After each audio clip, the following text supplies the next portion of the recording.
আমার এই চ্যানেলটি স্টুডেন্টসদের জন্য ইংলিশ গ্রামার ইজিয়েস্ট পসিবল ওয়েতে আমি ডিসকাস করেছি এবং স্টুডেন্টসরা আশা করি এর থেকে বেনিফিটেড হবে। তাই বলবো, ডান দিকে যে সাবস্ক্রাইব বাটনটি রয়েছে সেটিকে প্রেস করার জন্য এবং তারপর বেল আইকনটিকেও যেন প্রেস করে দেয় আমার পরবর্তী ভিডিওগুলিও দেখার জন্য। Class on an important section of English grammar. Important in the sense, for making correct sentences in English, you need to know phrase and clause properly, and you must be able to identify them. You must be able to distinguish phrase from clause and vice versa. Now, grammar is important particularly for the second language learners. English is our second language, and so my class is for the benefit of the students. Now, what is grammar? Grammar is the whole system and structure of a particular language. Now, should we learn grammar to learn the language, or we should learn grammar with the language? The problem is, we are the second language learners. English is our second language, and we have certain problems. That means we are not exposed to this language, we are not habituated to listen to this language, and for that reason we must give emphasis upon the writing section. And for writing in English in proper sentences, in making proper sentences, errorless English, we have to learn grammar. যাই হোক, আমি যে কথাটা তোমাদের বলতে চাইছি সেটা হলো, যেমন ধরো ভূগোলে তোমরা একটা কোয়েশ্চেন প্রায় পেয়ে থাকো যে একটি নদীর গতিপথ বর্ণনা করো। নদী তো জানো যে সে আপন খেয়ালে সে একটা নির্দিষ্ট পথ ধরে চলে এসেছে। তোমার কাজ হচ্ছে সে যে পথ ধরে এসেছে সেই পথটাকে ডেসক্রাইব করা। উল্টো দিকে যদি এমনটা করা হয় যে আগে থেকে পথটাকে আমি রেডি করে দিলাম, তারপর সেই নির্দিষ্ট পথে জলটাকে প্রবাহিত করলাম, তাহলে সেটা কিন্তু আর নদী থাকে না, কারণ নদীর একটা ন্যাচারাল কোর্স থাকে, আর এক্ষেত্রে হয়ে যাবে সেটা একটা ক্যানেল। এখানে আমি আগে গতিপথটাকে নির্দিষ্ট করে দিচ্ছি, তারপর সেখান দিয়ে জল পাঠাচ্ছি। এইটাকে অ্যাভয়েড করার জন্য আমাদের সিলেবাসে ফাংশনাল কমিউনিকেটিভ অ্যাপ্রোচকে ইন্ট্রোডিউস করা হয়েছে। কিন্তু আমাদের কিছু সোশিও লিঙ্গুইস্টিক প্রবলেমের জন্য, যেটা আমরা ক্লাসে করাতে পারি, যেখানে the medium of instruction should not be the vernacular, that means the medium of instruction should be English, সেটা আমাদের সোশিও লিঙ্গুইস্টিক যে এনভায়রনমেন্ট সেখানে কিন্তু সম্ভব নয়। যার জন্য আমাদের কাছে গ্রামার শেখাটা হচ্ছে important for learning the language. এবং সেই গ্রামারের আমি স্টুডেন্ট অবস্থায় আমার যে যে জায়গাগুলোয় সবচেয়ে বেশি প্রবলেম হয়েছিল এবং আমার টিচিং এক্সপিরিয়েন্স যা বলে স্টুডেন্টসরা যে যে জায়গাগুলোর প্রবলেম ফেস করে, তার মধ্যে একটা হলো ফ্রেজ এবং অন্য একটা ইম্পর্টেন্ট জায়গা হলো ক্লজ। আমি আজ ফ্রেজ এবং ক্লজ এই দুটোর একটা ইন্ট্রোডাক্টরি ক্লাস নিচ্ছি। এর পরের ক্লাসে আমি আবার clause, finite, non finite, verbs এগুলো নিয়ে ডিসকাস করব। এখন প্রথমতই যদি আমি ফ্রেজ জানতে চাই, তাহলে ফ্রেজের একটা ডেফিনিশন দরকার। What is a phrase? What is a phrase? দেখো, a phrase is a word or a group of words that is not a sentence but acts as a part of speech in a sentence. ভালো করে পড়ো, a phrase is a word or a group of words, একটা ওয়ার্ডও phrase হতে পারে according to modern grammar, or a group of words that is not a sentence but acts as a part of speech in a sentence. একটু ভেবে নাও, আমি একটা ছোট্ট sentence বলছি। জন went দেয়ার। জন, খুবই ইজি ব্যাপার, জন হলো সাবজেক্ট। কোন part of speech? John is noun. এখন ধরা যাক যে জনের কথা বলা হচ্ছে সেই ছেলেটিকে আমি চিনি না, সে একটা রুমের মধ্যে বসে রয়েছে। তাহলে আমি বলবো the boy in the room went there. The boy in the রুমটাকে জন। আমি যদি দুটো সেন্টেন্সকে ম্যাথমেটিক্যালি দেখি তাহলে John went there is equal to the boy in the room went there. Went there কেটে গেল। John is equal to the boy in the room. John কোন পার্ট অফ স্পিচ? নাউন। তাহলে John is equal to noun, so the boy in the room is equal to noun. But the boy in the room is a group of words. Is a group of words and it is a noun. So, it is a phrase, the group of words, a phrase. It acts as a noun and noun is a part of speech. So, the group of words acts as a part of speech. So the group of words, the boy in the room, is a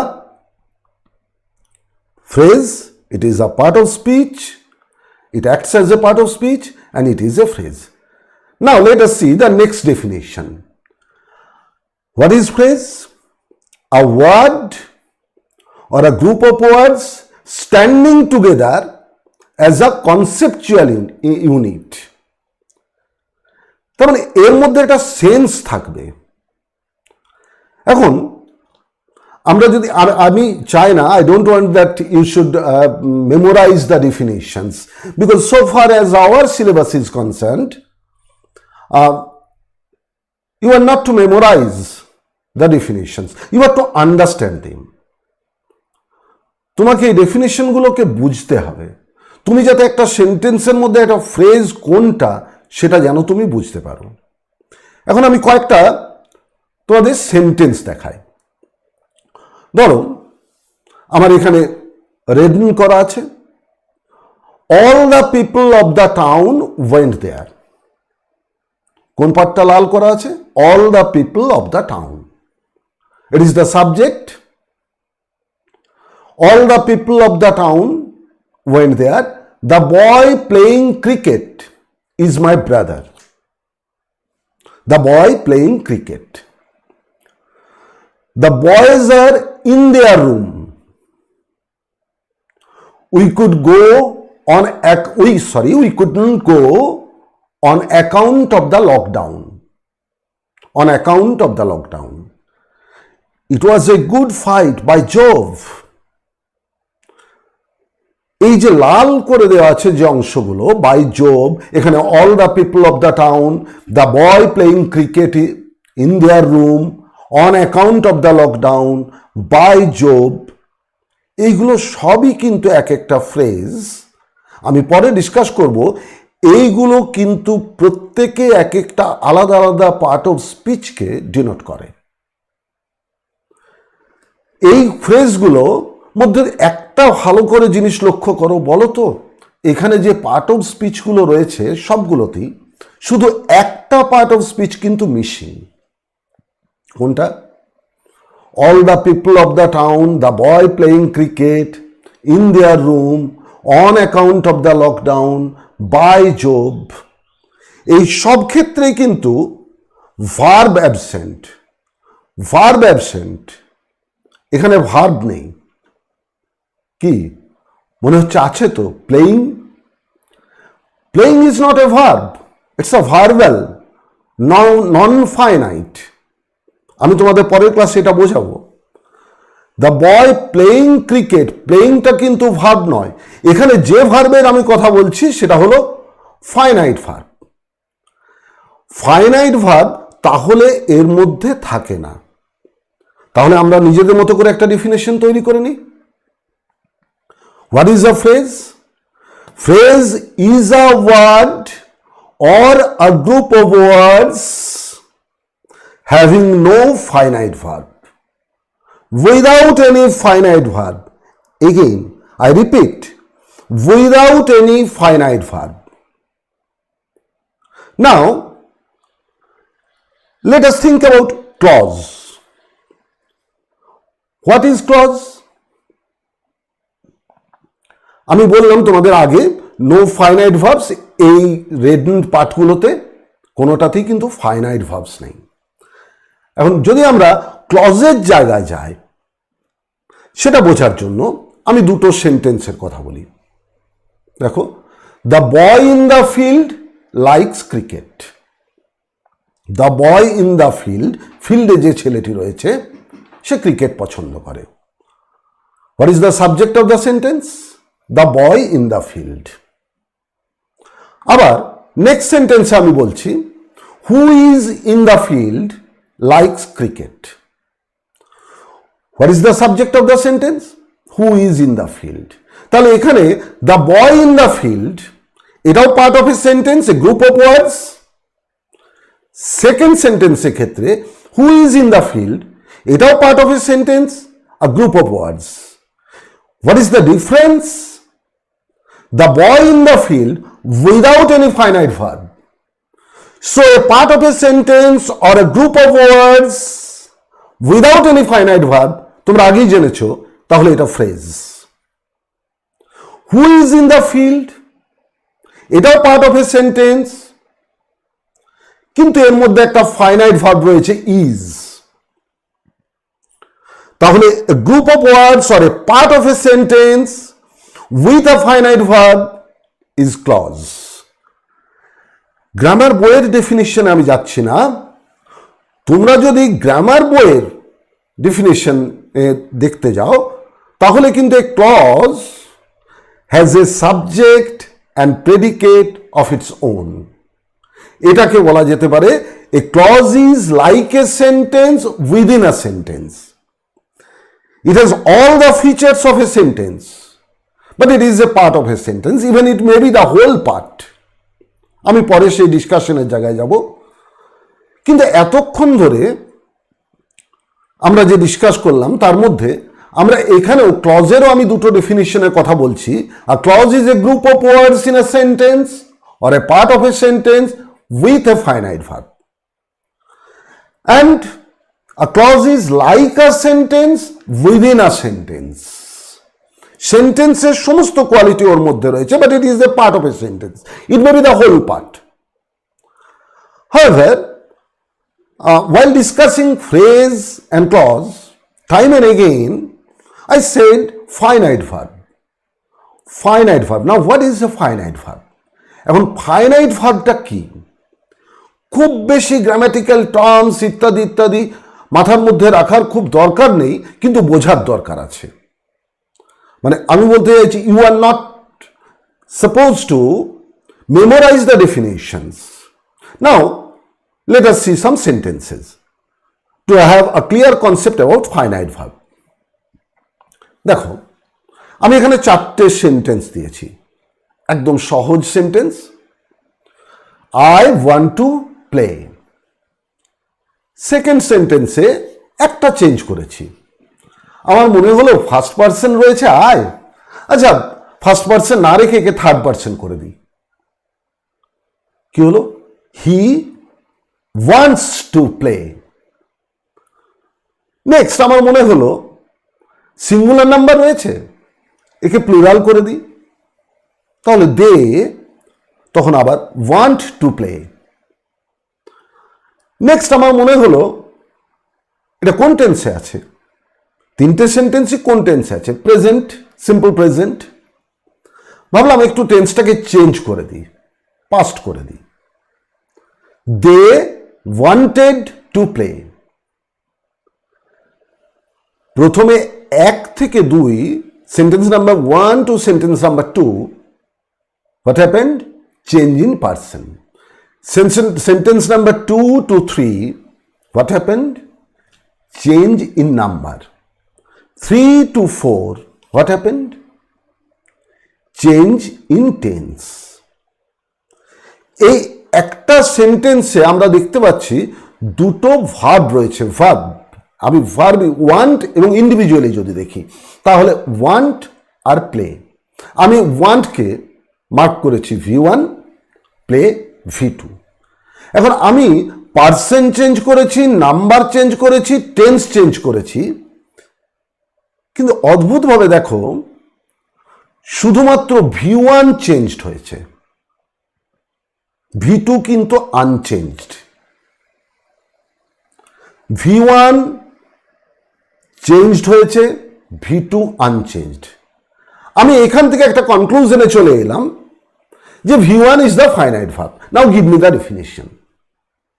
V1, তুমি এই তোমরা চারটে সেন্টেন্সকে দেখতে পাচ্ছ, চেঞ্জগুলো দেখতে পাচ্ছ। আমি লাস্টে লিখে দিলাম যে V1 is the finite verb. The verb, that means the verb V1 changes with the change of person, number, tense. So V1 is the finite verb. তাহলে তোমরা নিজেরাই ডেফিনিশন তৈরি করতে পারবে। বলো ফাইনাইট ভার্ব কাকে বলে? না, finite verb is the verb that changes with the change of person, number and tense and oblique or tense of the subject or the verb. V2 does not change. V2 remains unchanged and it is the non-finite verb. Finite verb তার মানে কি? যে ভাবটা person, number, টেন্সের দ্বারা influenced হচ্ছে, changed হচ্ছে, সেটা ফাইনাইট ভার্ব। আমি অন্য কোনো ডেফিনিশনে যাচ্ছি না, কঠিন কোনো গ্রামাটিক্যাল ডেফিনিশন আমি তার মধ্যে যেমনটি গ্রামার বইয়ে পাও তার মধ্যে যাচ্ছি না। তাহলে তোমরা বলবে, আচ্ছা তাহলে কি আমরা একটা ফাইনাইট ভার্বকে আইডেন্টিফাই করার জন্য একটা সেন্টেন্সকে ওই রকম মনে মনে চেঞ্জ করে করে যাব, যে টেন্সে চেঞ্জ করব, পার্সন চেঞ্জ করব, নাম্বার চেঞ্জ করব, তারপরে কি আইডেন্টিফাই করতে পারবো? না। আরো সহজ পদ্ধতি হলো, যে ভার্বটা দেখে তুমি একটা সেন্টেন্সে টেন্সটাকে বুঝতে পারছো, that very verb is a finite verb. In brief, খুব ছোট্ট কথায় বলতে গেলে, finite verb is the tense marker in a sentence. I repeat, finite verb is the tense marker in a sentence. আর ক্লজের ডেফিনিশন দেওয়ার সময় আমি কি বলেছিলাম? যে clause is a part of a sentence, clause is a part of a sentence with a finite verb. তার মানে একটা ক্লজের মধ্যে কটা ফাইনাইট ভার্ব থাকবে? একটা ফাইনাইট ভার্ব থাকবে। আমি উল্টো করে কোশ্চেনটা করছি, একটা ফাইনাইট ভার্ব থাকবে কটা ক্লজের মধ্যে? একটা ক্লজের মধ্যে। যদি কোনো একটা সেন্টেন্সে দুটো ফাইনাইট ভার্ব থাকে, সেখানে কটা ক্লজ রয়েছে? সিম্পল আনসার, দুটো ক্লজ রয়েছে। তিনটে ফাইনাইট ভার্ব থাকলে কটা ক্লজ রয়েছে? তিনটে রয়েছে। এক সংখ্যক ফাইনাইট ভার্ব থাকলে কটা ক্লজ রয়েছে? এক সংখ্যক ক্লজ রয়েছে। তাহলে সহজ কথায় যেটা, ক্লজকে চিনতে গেলে আমাদের প্রথম জানতে হবে ফাইনাইট ভার্ব আছে কিনা। যদি ফাইনাইট ভার্ব থাকে then it is a clause. If there is no finite verb then it is a phrase.